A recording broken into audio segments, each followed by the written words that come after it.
سلام و درود بار دیگر برای همه شما هنرمندان بهترین و اصیلی ناحیه دیسفور. برای ما عزیز سرور فیض‌آبادی عزیز، بعدا هنرمندان اصیلی مردم تاجیک.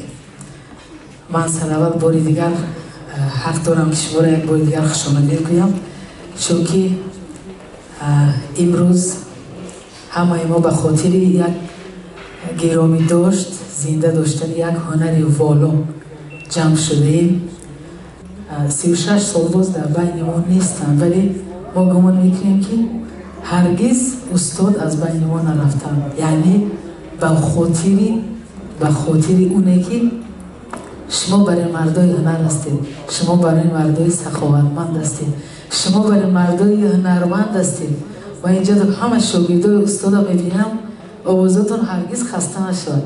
مثلا ما اینجا که ابوبکر میبینم، ما که ابوبکر ما دیدیم در سیمای که ابوبکر ما که دسمراد میبینیم، چون که در تمام عمرشان یگان لحظه نبود که همین اکای ابوبکر یک لحظه از برشان دور باشن.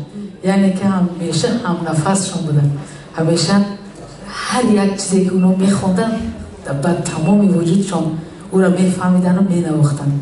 نوروز جان اشتراک دارم، من سرور نوروز جان را دستگیری میکردم و من شکرگزار از اون هستم که یک سرور خیرتمند داریم که با توسط سرور دولتمون مثلا هنری نوروز جان نادیده نموند.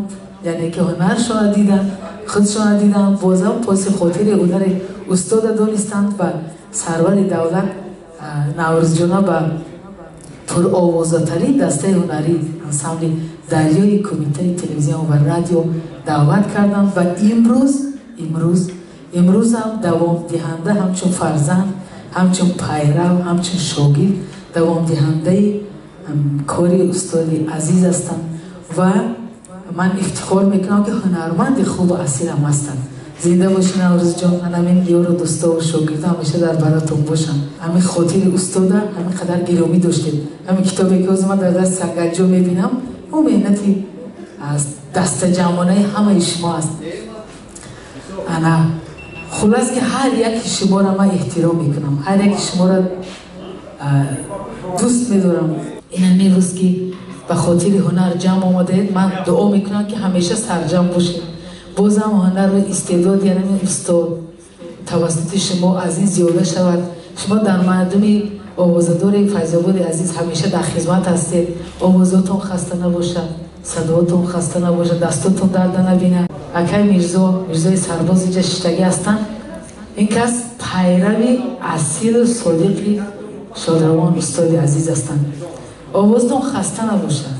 هر جا میریم و میدونیم که از ترانه‌های استاد سر میکنه و شما رو هم بینن پیگیری از استاد میکنن.